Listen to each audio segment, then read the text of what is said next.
Al Jazeera Podcasts.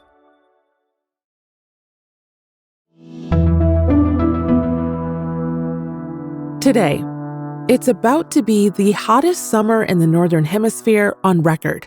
Again. A heatwave in India has led to at least 41 deaths. Mexico's brutal heatwave is not sparing anyone. The US joins a number of southern European nations in the grip of a heatwave. From Dallas to New Delhi, how will people get through another hot summer? I'm Malika Bilal, and this is The Take.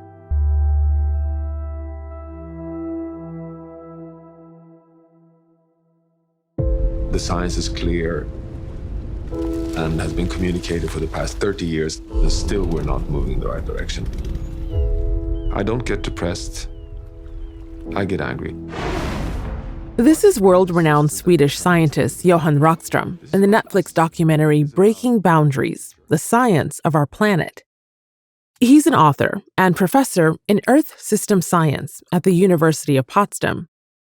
He's also the director of the Potsdam Institute for Climate Impact Research in Germany. Professor Johan Rockström, welcome to The Take. It's really good to have you. So let's just dive right into what is sure to be a very hot summer. Scientists around the world have confirmed something many people who suffered through a sweltering summer last year may have already understood. And that is that 2023 was the hottest year on record, shattering all other modern records. And 2024 could be on track to be even warmer. So why is this happening? Well, before coming to why it's happening, let's just reinforce your starting statement. It's the warmest temperature on Earth over the past 100,000 years. We've never had this warm temperature since we left the last ice age 20,000 years ago. So during the entire existence of us modern humans on planet Earth, during the entire development of civilizations as we know it, we've never, ever experienced the temperatures that we had last year. And it's starting to hurt. Millions of people across the western U.S. are in the grips of an oppressive, record-breaking heat wave. Parts of Romania, including the capital Bucharest, are subject to an orange heat wave warning. On the streets of Ho Chi Minh City in Vietnam, it's a struggle for many to get through the day. You know, the planet is sending invoices back last year amounting to $240 billion to the economy. And we have now unequivocal, just overwhelming scientific evidence that we are the cause. Our burning of fossil fuels in particular, but also other minor chemicals, load all these molecules in the atmosphere, and they absorb the heat that is normally reflected back to space from the incoming radiation from the sun. So that is the greenhouse effect of greenhouse gases absorbing heat radiation, trapping heat on the planet, and this is what is warming the planet to this level of causing a massive energy imbalance. So basically, it's more power in the system, heating up the entire planet, putting us in this situation, which today we scientifically cannot call in any other way than a climate crisis. So as someone who studies this closely, did that record of last year, did it surprise you? Well, you know, in one way, no, because the data has been pointing in this direction for the past 50 years. Every decade, so on average, over 10 years, the temperature has been rising with 0.18, so almost 0.2 degrees Celsius. What shocked us, though, is that we've made a jump. There's been a sudden jump in the rate of warming. Actually, if you look at the last 30, 40 years, the rate of warming has been this 0.2 roughly degrees Celsius per decade. And suddenly, over the past 10 years, the cooker gets more and more warm at a level of 0.26 degrees Celsius. In addition to that, 2023 was special and we had expected it. It's an El Nino year. El Nino are the natural oscillations when the Pacific Ocean, just west of Peru, release naturally heat from the ocean into the atmosphere. Scientists say this month's extreme heat is partly due to the second year of the El Nino weather phenomenon, as well as climate change. We know that these years occur with a certain frequency, causing more extreme events and creating extremely warm years. But what we saw in 2023 is the first time we have what I call a super El Nino year, which is human-caused global warming interacting with this natural phenomenon El Nino. We're still in an El Nino phase in 2024, so that is also why we're seeing continued record warmth. So this is natural variability interacting with human-caused global warming. So earlier you mentioned invoices, which I think is a really fascinating way to think of this visually, the Earth sending invoices. We have seen headlines of monkeys dying from heat in India. At least 32 wild monkeys have drowned out of desperation for water. Thousands of fish dying in bodies of water in Mexico after a dry spell. Officials say the heat has caused thousands of dead fish to blanket the surface of a lagoon. And then, of course, dozens of deaths of humans already this year from heat waves in Southeast Asia, for example. In Thailand, heat strokes have resulted in the deaths of at least 61 people.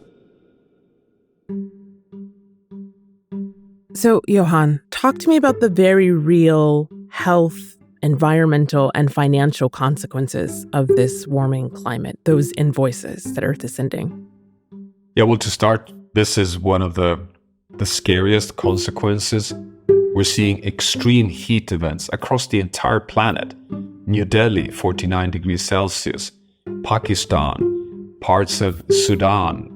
I just learned, I did my PhD research myself living in Niamey in Niger, which has just now experienced the warmest May ever recorded. In the middle of the dry Harmattan, they have the warmest night temperature, which is life-threatening, particularly if it doesn't cool down at night. The latest assessments show that, if we reach 2 degrees Celsius of global warming, we are today approaching that 1.5 level, 2 billion people, so one third, essentially, of the people in developing countries will be living outside of the life-threatening climate niche, as it's called, living in regions that exceed beyond that 30 degrees Celsius of average mean annual temperature. And that is not only is it a threat to people's health, it's also a threat to societal stability. We're talking of large parts of Brazil, the whole of West Africa, the Horn of Africa, the entire Indian continent. So we're talking major threats, particularly for the tropical countries in the world. Who's responsible for global warming and what can be done about it? That's after the break.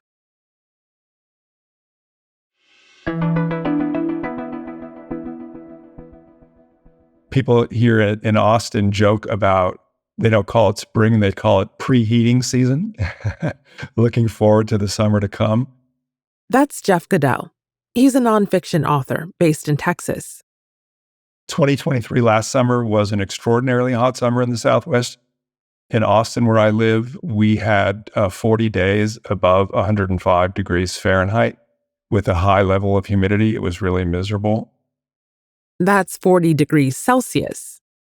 Jeff's best-selling book is titled The Heat Will Kill You First: Life and Death on a Scorched Planet. A bold statement. Well, it is a bold statement. And let me tell you just a brief little story about where that title came from and the kind of the genesis of the book. I happened to be in Phoenix in 2018 in the middle of the summer on a very hot day. I was staying downtown at a hotel. As usual, I was late for a meeting, and I thought that I would just run 20 blocks or something downtown to my meeting. I went outside. It was 115 degrees that day. I kind of walked for 20 blocks. By the time I got to those 20 blocks, I was lightheaded, my heart was pounding, and I realized that this heat was very dangerous. And that's sort of a little bit ironic, given that I had been covering climate change for 15 years at that time, and heat is not exactly a secret, kind of hidden in the phrase global warming right there. But I'd never given real thought to the immediate danger and physical risks of extreme heat. And that That moment on the walk or run in Phoenix really made me understand that I didn't understand how dangerous heat is. And if I didn't understand it, a lot of other people don't understand it. And so that was sort of, in a way, the genesis of the book and of the title. I really wanted it to feel intimate. I think a lot of writing and thinking about climate change is very distant. It's about, ice sheets in distant places or people of faraway places that we'll never go or see or distant generations. I really wanted to bring this back to you, into your life, into our lives, into the immediacy and the immediate risks that we face as our planet warms so rapidly. Jeff believes humanity has the ability to mitigate global warming. The simple fact is we have the technology now to reduce and eliminate fossil fuels. We have wind and solar and geothermal and developing hydrogen and all kinds of things like that to make this transition away from fossil fuels much more rapid. And the way to do that is not by doing a better job of recycling our bottles, but by doing a better job of getting involved in political activism, raising our voices, talking about it more with people, and most importantly, electing and supporting political leaders who understand this and who are willing to put some muscle behind climate action, who are willing to support speeding up this energy transition. In 2015, leaders from around the world gathered at a UN climate conference and pledged to try and stop global temperatures from rising by more than 1.5 degrees Celsius. It became known as the Paris Agreement. The Paris Agreement was a landmark moment in the long-term evolution of the UN climate conversations and the gathering ability of nations around the world to kind of band together and take action on this. Sadly, I think it's more or less universally acknowledged that we are not going to hit that 1.5 C target. We're heading more towards even in the best case scenario, a 2-degree warming is what we're looking at now.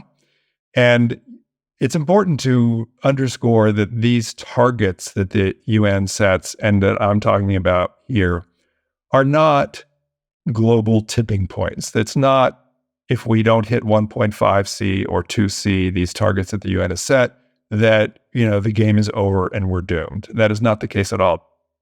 Climate change is not binary. Every ton of CO2 that we keep out of the atmosphere means that our future is a little bit cooler. Every ton that we put in means that our future is a little bit hotter. But I really am concerned about this sort of kind of doomer rhetoric that's out there, that if we don't hit these particular targets, that it's game over, because that's not what's happening. Jeff also points out that although reducing emissions is crucial, it's important to recognize where the damage is coming from and which countries are paying the price. The simple truth about climate change and extreme heat is that this is caused by the rising levels of CO2 in the atmosphere from burning fossil fuels, which has largely been done by the global north, by the United States, historically Europe, as we industrialize, and of course now China and India are adding significantly to that.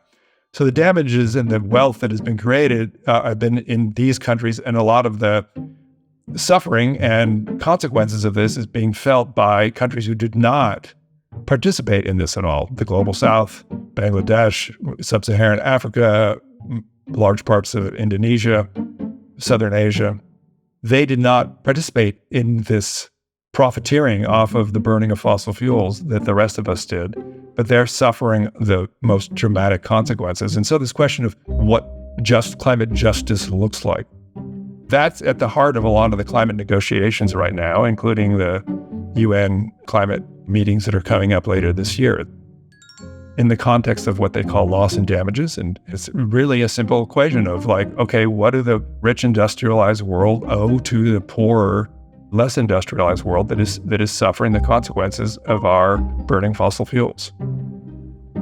In keeping that in mind, I asked Professor Johan Rockström where the responsibility for change lies.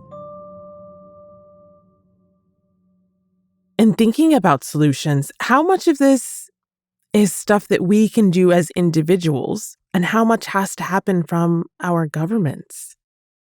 This is a global problem and needs global solutions. And moreover, the bulk of the causes is the infrastructure of the global economy. It's our coal-fired plants. It's how we produce heat and electricity. It's our transport ways, both ships on the ocean, roads, and aviation. So there is no way to a solution without having governments and financial institutions and policies that basically turn us towards investments and rules that makes it possible for us as citizens, but also leaders in countries to do the right things.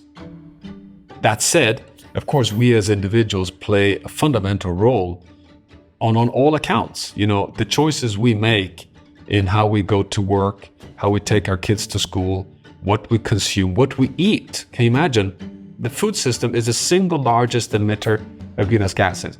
About 30% of greenhouse gases comes from the global food system. So you can imagine, if we get those two transformations on food and energy, we are on a good path in the right direction. Yeah. Well, final question here, Professor. Knowing what you know of the planetary boundaries and what this planet can take, but also knowing what you know of humans, what gives you hope that there is a future? So I see two significant lights in the tunnel. Really global lights in the tunnel. And the number one is that very few people recognize this, but year after year, there are opinion polls from different universities around the world, but particularly from Yale University, showing that 60 to 70% of populations are deeply concerned about climate change. They trust the science and they want a solution. So we've reached a level of maturity in this willingness to actually step up and move. We don't show it so clearly in opinion polls, perhaps, and you don't see it so clearly in media. And people, you and me, we have many things that we are concerned about in our lives. But under that surface, we know today that people care about nature, people care about climate, people care about handing over a livable planet to their children. And that's The Take. This episode was produced by Sarí el-Khalili and Khaled Soltan, with Ashish Malhotra, Tamara Khandaker, and me, Malika Bilal. It was edited by Noor Wazwaz. Our sound designer is Alex Roldan. Alexandra Locke is The Take's executive producer, and Ney Alvarez is Al Jazeera's head of audio. We'll be back tomorrow.